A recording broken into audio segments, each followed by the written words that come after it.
Assalamualaikum warahmatullahi wabarakatuh. Perkenalkan, kami dari kelompok 8 yang beranggotakan Farhan Zaki, M. Habib Hidayat, dan Muhammad Farhan. Di sini kami akan mempresentasikan tentang isolator pasang luar. Untuk materi pertama akan dijelaskan oleh Farhan Zaki, saya sendiri.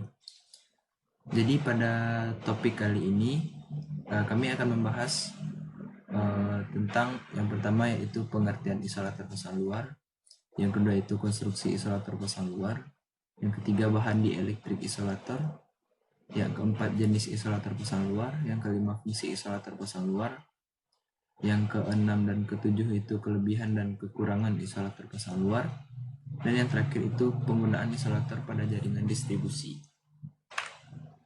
Jadi untuk pengertian isolator pasang luar, jadi isolator adalah alat yang berfungsi sebagai isolasi dan pemegang mekanis dari perlengkapan atau penghantar yang dikenai beda potensial.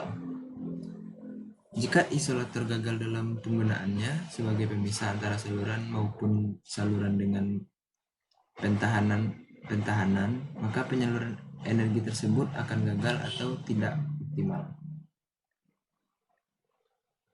Selanjutnya yaitu isolator pasang luar dibuat bersirip untuk memperpanjang lintasan arus bocor dan mencegah terjadinya jembatan air yang terbentuk jika isolator dibasahi oleh air hujan. Dilihat dari fungsinya, isolator terdiri dari isolator pendukung dan isolator gantung atau suspensior.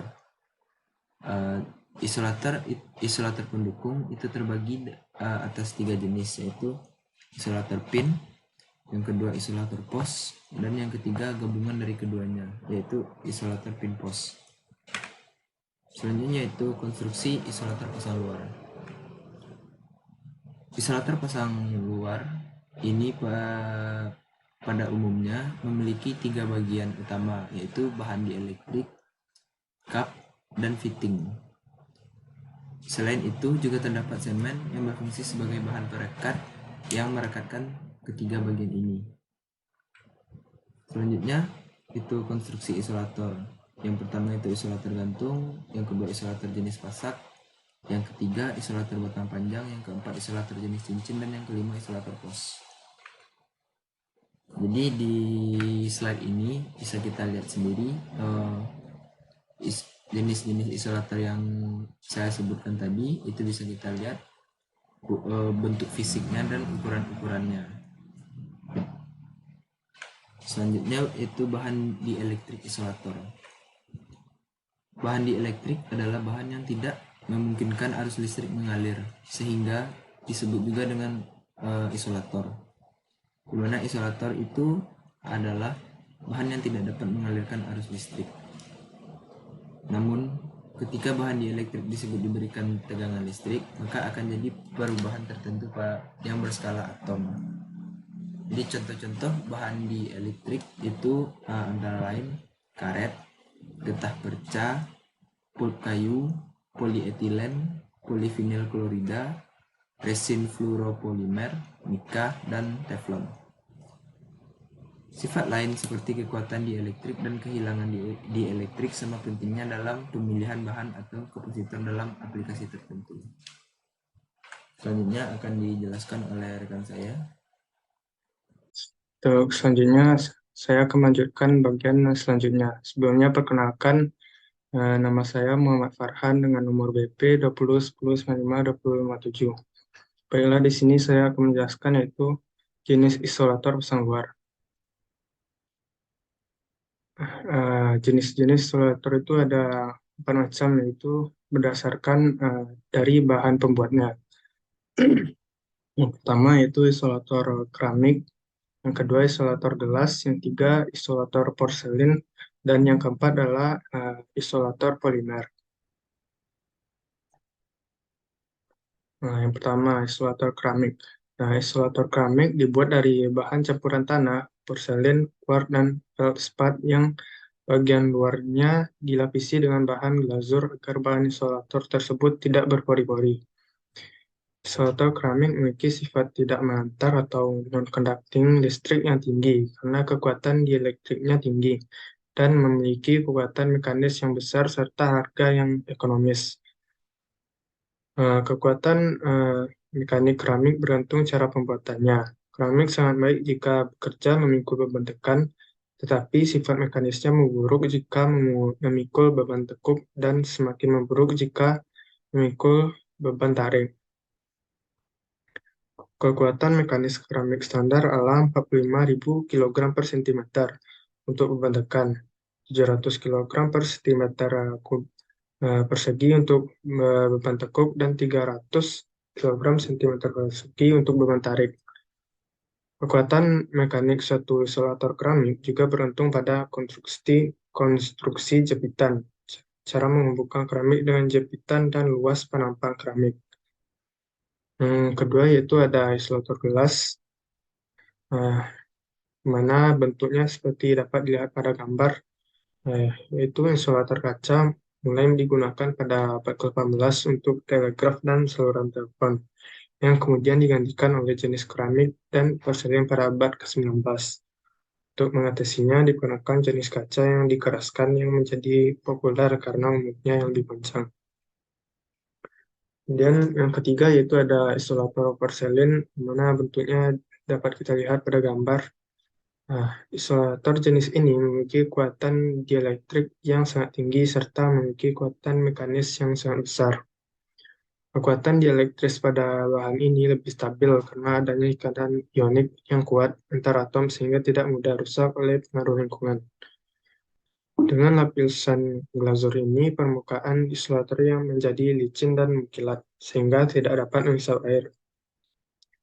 Kekuatan mekanis porselin standar berdiameter 2-3 cm adalah 45.000 kg per cm persegi untuk beban tekan, 700 kg per cm persegi untuk beban tekuk, dan 300 kg per cm persegi untuk beban tarik.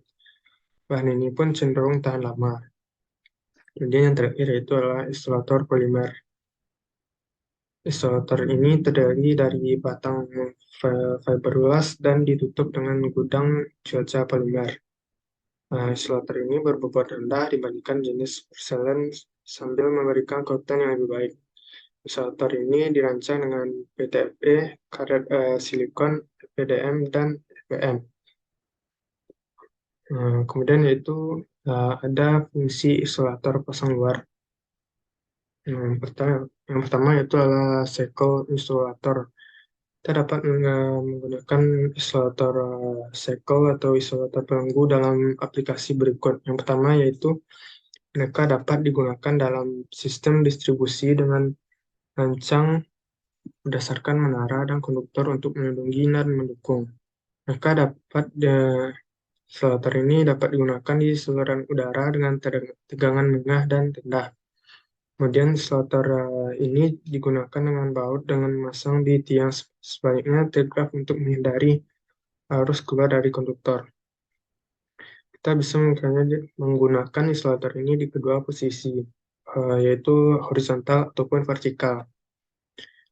Kemudian ada untuk stand isolator, tujuan dari isolator ini adalah penahanan berbeda dari jenis saluran udara lainnya, karena digunakan dalam kabel dengan dari pengaturan penahan. Beberapa aplikasi utama dari isolator ini yaitu yang pertama adalah digunakan dengan kabel tetap untuk menariknya dan revisi kabel tetap dan tetap konfigurasi bersama ke bumi. Kemudian utama digunakan pada konfigurasi kawat untuk menyeimbangkan tarik. Kemudian ada untuk mendukung isolasi antara tiang transmisi dan tetap rem untuk diisolasi dari tanah pada ketinggian tertentu.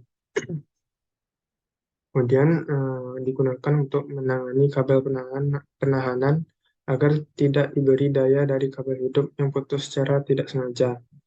Kemudian digunakan pada kabel tiang listrik untuk mengontrol voltase ataupun pada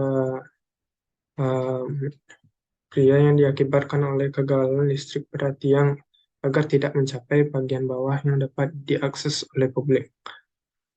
Kemudian ada yang ketiga ada disk insulator, di mana aplikasi dari isolator ini ada 3 ya. Yang pertama yaitu aplikasi pada industri, kemudian yang kedua ada sistem transmisi, dan ketiga ada jalur distribusi. Dan yang keempat adalah pos insulator, mana insulator pos digunakan sebagai penopang bus bar di karangan gardu transformator, di switchgear sebagai penopang pemutus, dan untuk bank kapasitor. Insulator ini umumnya mengalami gaya lentur, torsi, dan kompresi dalam pelayanan. Nah, kemudian bagian selanjutnya itu mengenai kelebihan isolator pasang luar. Di sini untuk isolator keramik memiliki kelebihannya, yaitu yang pertama ada memiliki kekerasannya lebih baik, ketahanannya juga lebih baik, peralatan mekanis, kekuatan elektriknya, dan ketahanan terhadap korosi dan konduktivitas termalnya lebih baik dibandingkan dengan jenis yang lainnya. Kemudian yaitu ada isolator gelas, mana kelebihannya yaitu ada yang pertama, dibandingkan dengan bahan keramik, isolator gelas cakram kaca memiliki kekuatan yang dielektrik yang tinggi. Dan yang kedua yaitu resistivitas isolator cakram kaca sangat tinggi dan memiliki koefisien muai panas yang rendah. Yang ketiga, dibandingkan dengan isolator porselen, isolator gelas memiliki kekuatan tarik yang lebih tinggi. Keempat, karena transparan, tidak akan panas di bawah sinar matahari seperti porselen. Dan yang kelima, karena transparan, isolator gelas, kotoran dan gelembung dapat dengan mudah dideteksi pada isolator ini. Dan yang keenam yaitu memiliki masa pakai yang sangat lama karena fungsi mekanik dan dia elektrik kaca tidak terpengaruh oleh penuaan. Dan yang terakhir yaitu dibandingkan dengan isolator bahan lain, harga relatif lebih murah. Kemudian yang ketiga ada isolator polimer. Polimer yang kelebihannya itu yang pertama ada tahanan, resistansi, dan ketahanan eh, yang lebih baik dengan bahan yang lainnya.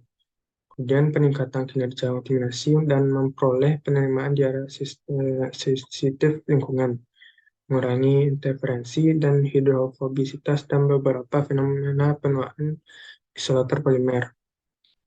Dan yang terakhir yaitu ada isolator porselen, yang mana kelebihannya memiliki kekuatan mekanik dan fisik yang lebih baik, memiliki kekuatan yang dielektrik yang besar, nah kemudian tidak tembus air, tahan terhadap perubahan suhu, dan tidak reaktif terhadap hmm, variasi kimia.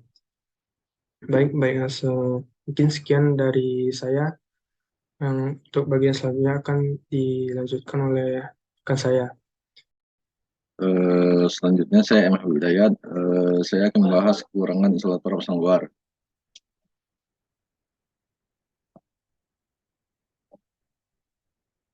Yang pertama itu ada isolator keramik. Kekurangannya itu rentan pecah. Isolator keramik cenderung lebih rapuh daripada isolator yang terbuat dari bahan lain seperti plastik atau logam. Hal ini membuat isolator keramik lebih rentan terhadap kerusakan dan pecah. Yang selanjutnya berat. Isolator keramik memiliki bobot yang lebih berat dibandingkan dengan isolator yang terbuat dari bahan lain. Hal ini dapat mempengaruhi portabilitas dan kemudahan penggunaan isolator keramik.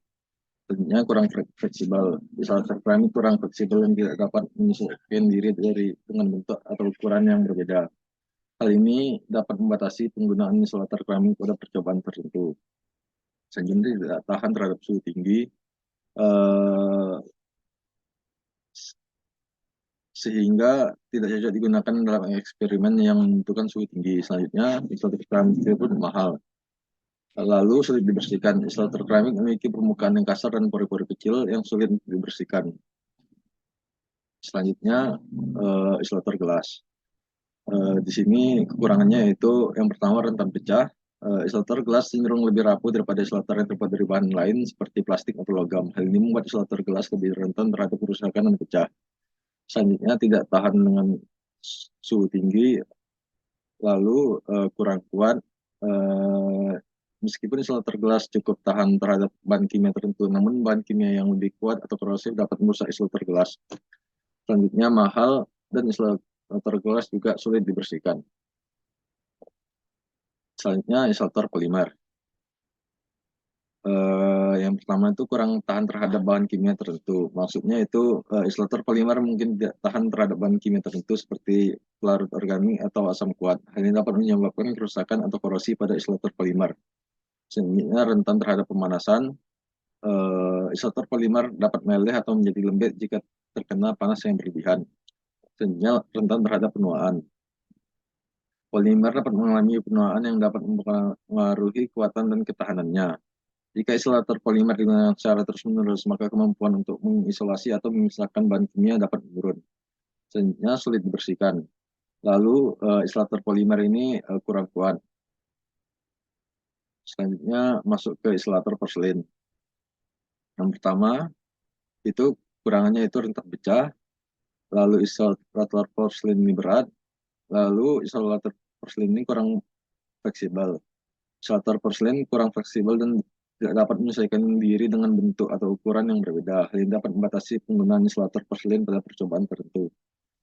Lalu tidak tahan terhadap suhu tinggi, mahal, dan juga sulit dibersihkan.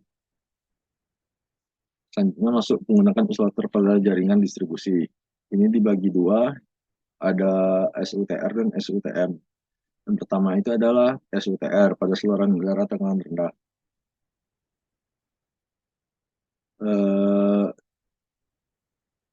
Isolator SUTR adalah suatu alat untuk mengisolasi kawat menghantar dengan tiang dan traves.